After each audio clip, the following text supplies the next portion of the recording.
How to make 18 million people aware of your product in 3 months.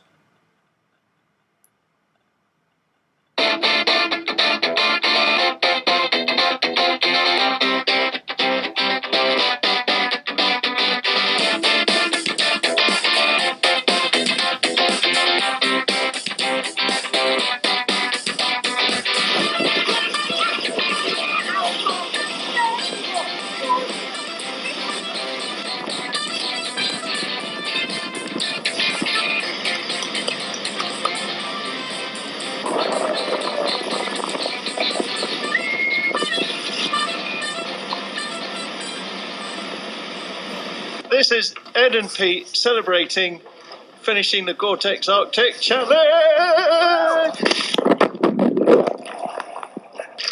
That was long, but perfectly good. And I now love Norway, and I now love ribs. Oh, the GORE-TEX Arctic Challenge has just been fantastic. We've proven that these little boats can go from Scotland to Norway and of course above the Arctic Circle. We've shown that a complete novice can take something like this on and with proper coaching can grow and develop within it and of course enjoy it. We have had harder days, but we've also had good days. Norway is fabulous, and I guess the message from all of this is get off your armchair, get out there and go for it. If you have a dream, go and live it.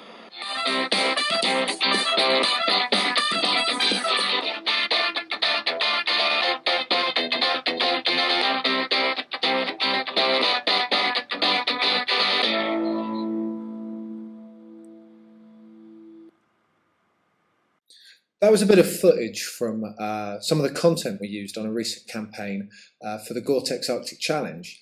We're going to talk about the GORE-TEX Challenge in detail with the hope that it can help you add some punch to your own marketing activities. So let's get going. My name's Ed Gould. I'm really pleased to be able to present a second feature training video. I work for an organisation called Carswell Gould. We are an integrated marketing and communications agency based on the South Coast, and we work with all sorts of organisations, big and small, helping them reach business objectives through integrated marketing communications strategies. Obviously, this is actually from a talk that I delivered to a conference a week ago, but I would invite any questions via my Twitter feed, please, or via the YouTube channel. Just get in touch if you have any questions at all. So what are we doing here? Why are you watching this video? What I want to take you through is a truly integrated campaign that delivered an overall campaign reach of well over 18 million people in just 3 months. I want to look at the tactics and ideas that we use within the campaign and the approach, how we approach the campaign, and then look at how you could potentially translate this to your organisations. So let's start. The first thing is understanding the product. This is about understanding what you have to work with, and it's the starting point for anything really, in our opinion. For us, in our case study, it's ribs, and I didn't know an awful lot about ribs. We've worked in the marine industry for a long time, but not specifically with ribs. You need to think about what your product is and what your service is and really get under the skin. Because it applies to everyone. It doesn't matter if you've got a product like a rib or you've got a service like an accountant. Every single sector, when you're thinking about how you communicate it to other people, you need to understand it completely, work out what you have to work with, and then through that identify the problem, or as we say, identify the opportunity. Because every organisation and every service and proposition has problems that you're trying to solve. You get tasked with making more people know about what you do. Well, by getting under the skin, you can look at the opportunity. If you remember, we're looking at ribs. So I didn't know that much about ribs, so we started looking into it. This is a rib, if you didn't know what it was, a rigid inflatable boat. They're invented in the 60s. They're invented in Wales, and they've been developed in the UK a lot, but also in the US. And they're used for military craft, they're used by the RNLI, they're used by all sorts of things. And you will have seen them, you've probably gone on one. And really the problem that the client faced was that they were perceived as a secondary craft, something you use to get to your main boat with, or something maybe the harbour master used. And really that didn't show off the full capability of the rib, and also it didn't help convincing people outside those markets to consider buying a rib. And our client wanted to change the perception of the ribs and make more people aware of the amazing rib capability, which is exactly why all of the RNLR and the Army use these boats. And they wanted us to make it more understandable to a wider range of people, which is a common problem that clients give us to solve. They want people to understand what they do, and they want more people to know about it. Now, obviously, people for years have been marketing marine, and since the 60s been marketing ribs. But when we looked at the back record, we felt that really there's been some very traditional tactics using advertising, and some of them are short-sighted and potentially a bit tacky. This might be a great thing to look at, but I don't believe that if I owned that rib, I would get that girl, for a start. And if you look at some of the other examples, if this is what rib ownership is like, then don't sign me up. So we really wanted to go further and do more to help the client reach their objective. So we got under the skin of it. So the problem, rounded up simply, not enough people know about ribs. And those that do, don't think they're for them. So there's the problem. Step 2 is to identify objectives.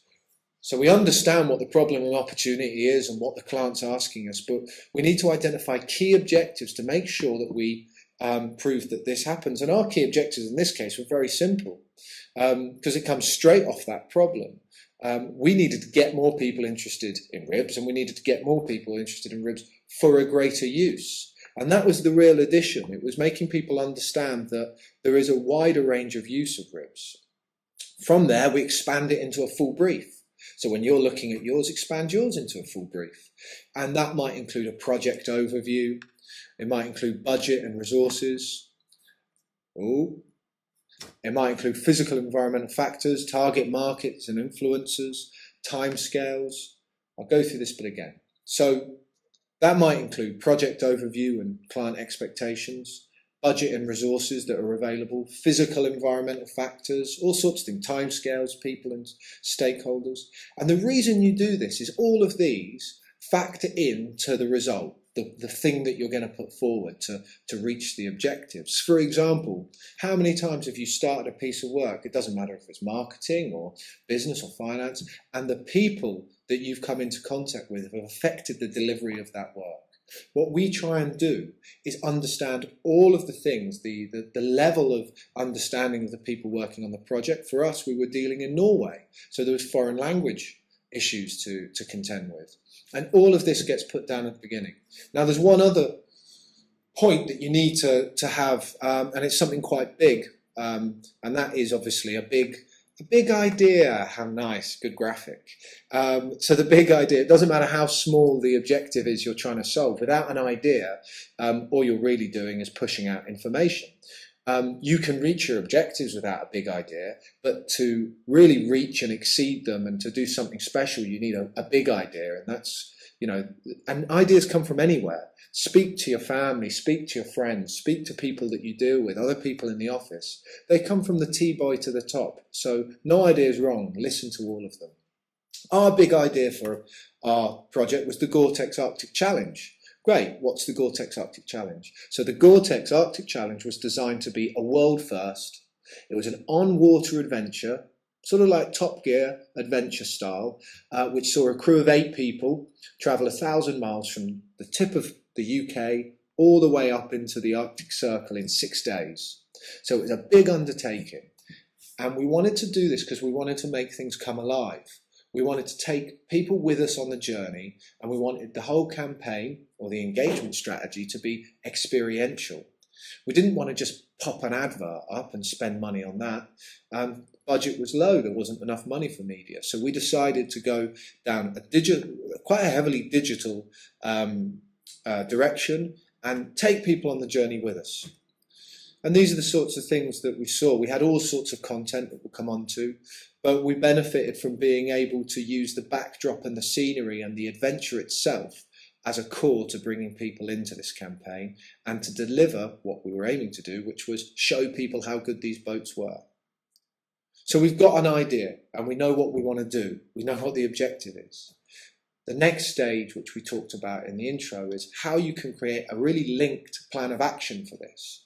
When we say a linked plan of action, it comes back to this word integrated. And, you know, Carswell-Guldo, we've always been an integrated agency. There's lots of single service providers, but we believe, and we've seen time and time again, that an integrated link campaign will outperform a disparate approach.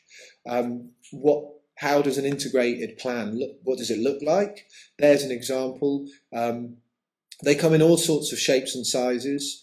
And what we try and do is make it as easy for everyone to understand as possible. You'll notice on some of these plans that both Carswell-Gould, CG, and the client have responsibilities. And by tying this all in, everyone knows what their part to play is. When you're making your plan, you've got to take everything into account, all the factors. And the factors really are the sort of things that will impact on the delivery. So for us, with our campaign, our mission to the Arctic, the factors were we had a really diverse and complex target. As always, the client wanted to speak to as many people as possible. So we had to think about how we split that down and how we could get people traditionally not interested in marine to consider ribs, how we could get media not really interested in marine to consider ribs, and work that into the plan so that we created content and touch points for all of those people. Factor 2, in our case, our client had his own media, runs a magazine, websites, and this often proves a problem to other magazines and newspapers in running the story. So we had to think around that. And the result for that was that we decided not to lead with the client, not to lead with his name or his organisation's name, but lead with other faces and other people and other brands. Factor 3, small budget. It's a common one at the moment. Just because you haven't got any money doesn't mean you can't have a great campaign with great results. But by knowing up front the exact money you have got to work with, you can plan to allow for that. Factor 4, limited time. Factor 5, ribs are niche of a niche. So the limited time is obvious. We're only there for 6 days. So we expanded our campaign to go for 3 months, as in the title of the story. Excuse me. The niche of a niche, factor 5. If you think of your normal broadsheet media, which was obviously a target for us to get as widespread reach as possible, you don't see a lot about marine in them, let alone a lot about ribs. So we were really dealing with a very small part of a fairly niche market.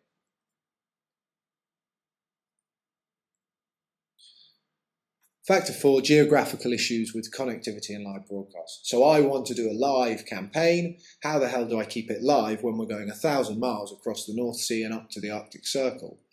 We had to think about that. So we had to think about all those things, but what I would suggest is you guys need to think about what the factors are that impact your organisation. So day to day, what things come into play that could influence any solution that you come up with communicating your offering. Have a think about them, write them down, kick it around the office. You'll find that it makes your response a hell of a lot more potent than if you just shoot from the hip. So what was our solution for dealing with these factors? In short, we decided to use digital because by using digital we can work with a small budget. We used a lot of free software and free social media sites, for example, and put all the budget into planning and development. We also used some clever planning to deliver exciting and live content that people could interact with.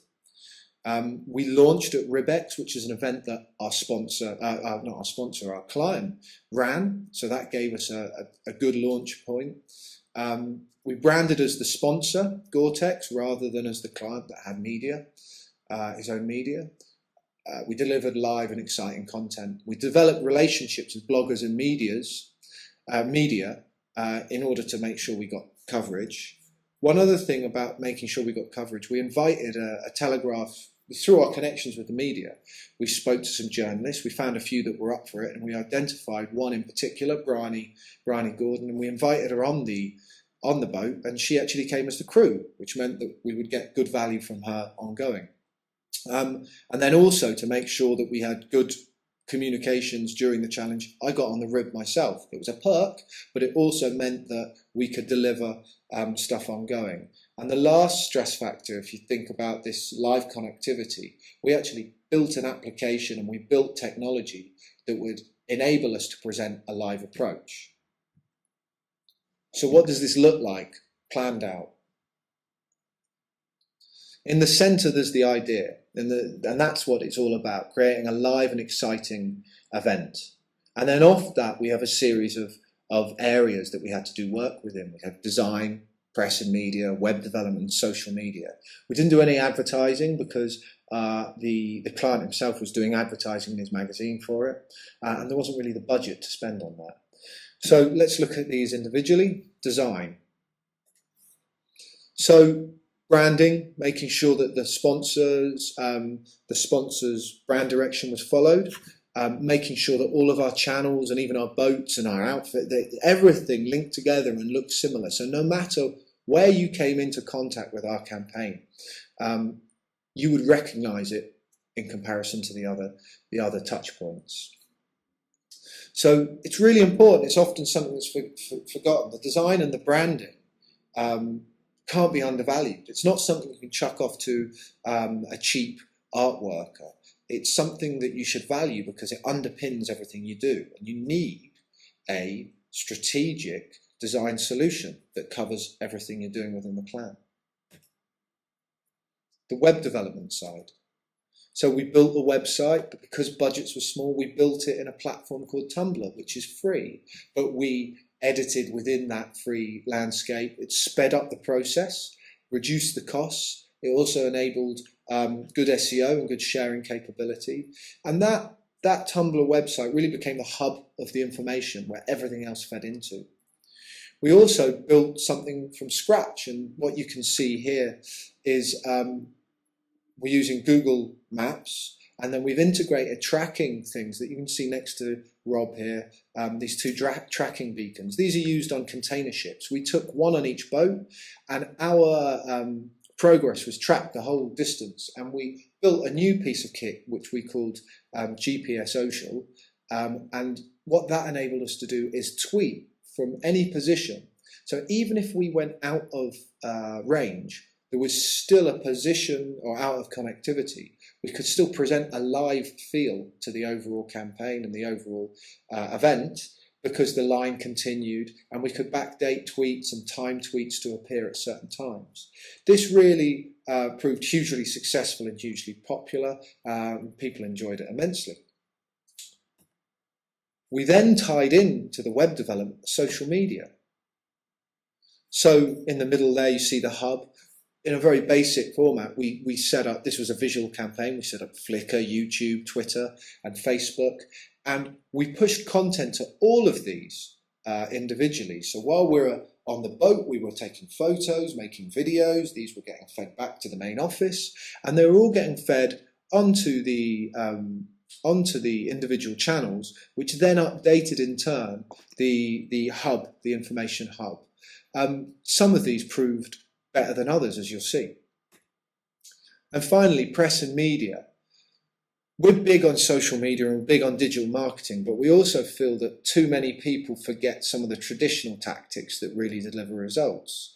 And we didn't spend money on advertising, but we did spend a lot of time developing relationships with people like the Telegraph, so they put a journalist on our boat, but also with bloggers and enthusiasts within the rib industry who had trusted followings, both on social sites and on traditional media and print media, to make sure we got as many stories and as much content as possible.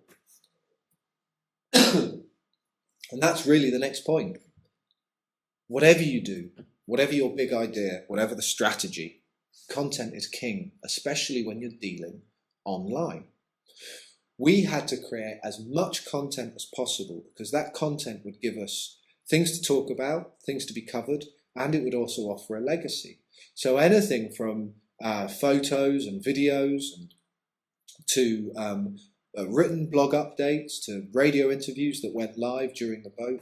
And all of these were fed really basically off, you can see in the bottom left there, laptop, a few cameras, and a lot of hard work. And the reason we created all this content is not just for us, not just for our websites and our channels, but we shared that content and we offered that content to the people that we had developed media relationships with, and they used it on their own sites. Sponsors used it on their own sites, media used it on their own sites, and this amplified massively the reach of the content that was being created. So what did all this get us? What were the results of our work?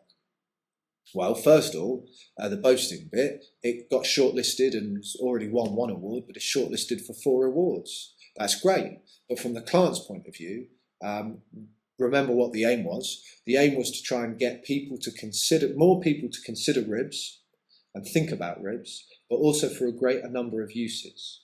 And the reason was we wanted to get as many people as possible looking at the magazine, buying the sponsors and the clients' products, and so that's why we did all of this. So in 3 months of work, the strategy and the process that I've just described to you generated the following: 21 print stories, 61 online stories, 30 odd minutes of radio airplay, some TV time on the BBC, which was great, lots of YouTube views, which have gone up since doing this, a lot of Flickr views, which also will be a lot higher than this now. Facebook was good. You know, monthly active users 6,000, but not a lot of people liking the Facebook page. Maybe it didn't work just as well as some of the other things. Twitter, again, in the first instance hasn't worked that well, but both Facebook and Twitter have given us a legacy for if we do something again.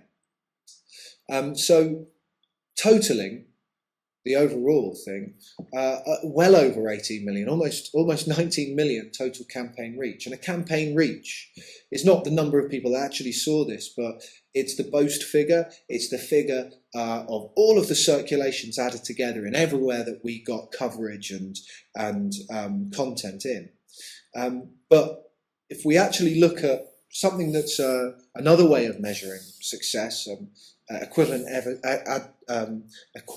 editorial value, and what this is you measure all of the content and then you times it by a number between 1 and 6 depending on the relevance of that media, and that gives you the equivalent cost and value of that PR coverage. There's lots of different ways to measure it, which is why we offer so many different measurement figures, but the point is, in 3 months, this, for a very, very modest budget, generated huge results, and most of all, is still growing.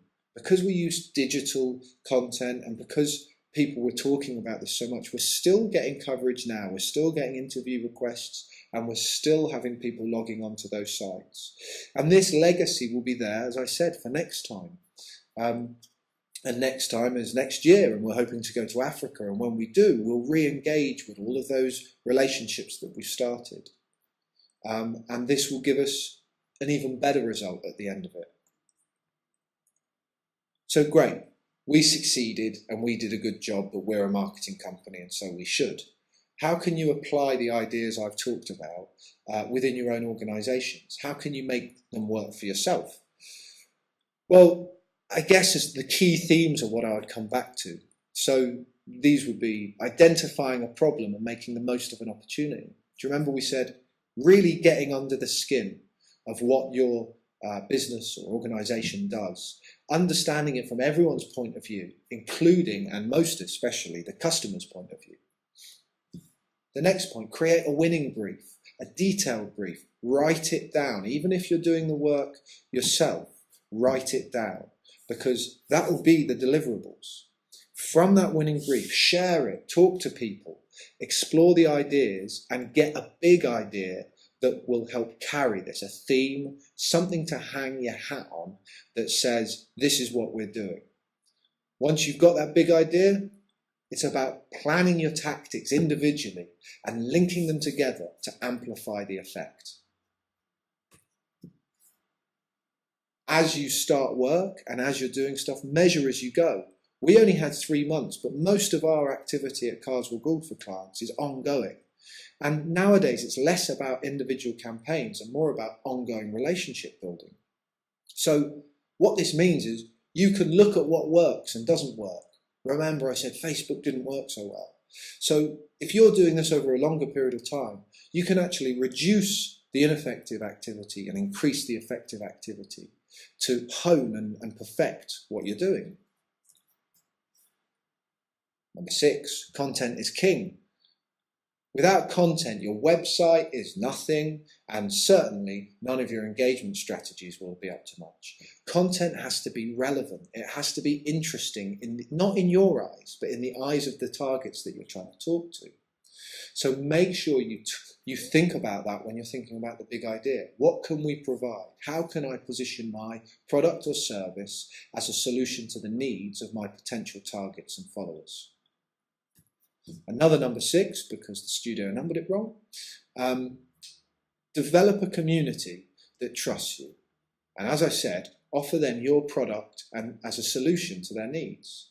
So if you can start growing a community, and if you can start growing a group of followers, and you can use social tools to do this, you can use traditional tools to do this, rather than advertising and telling people what you do, talk to people about how your product or service could help them.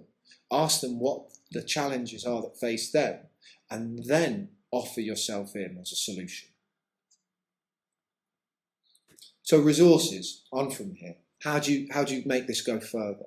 Well, the first thing is there's tons of stuff online generally. But if you go to our website, carswellgould.co.uk, there's lots of articles, tips, resources. If you go to, there's other video tutorials on our Facebook page and on our YouTube channel. Also, connect with me on Twitter, Marcom Creative or Carswell Gould. You can get training if you're in-house or if you're in agencies, like people like us do training. And you can also get in touch and become part of our conversation.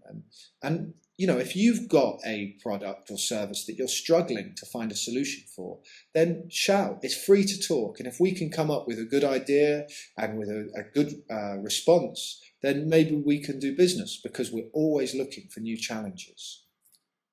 Any questions? Give us a shout. Otherwise, thank you for listening and watching this. I hope it's been of use, and we'll see you again soon.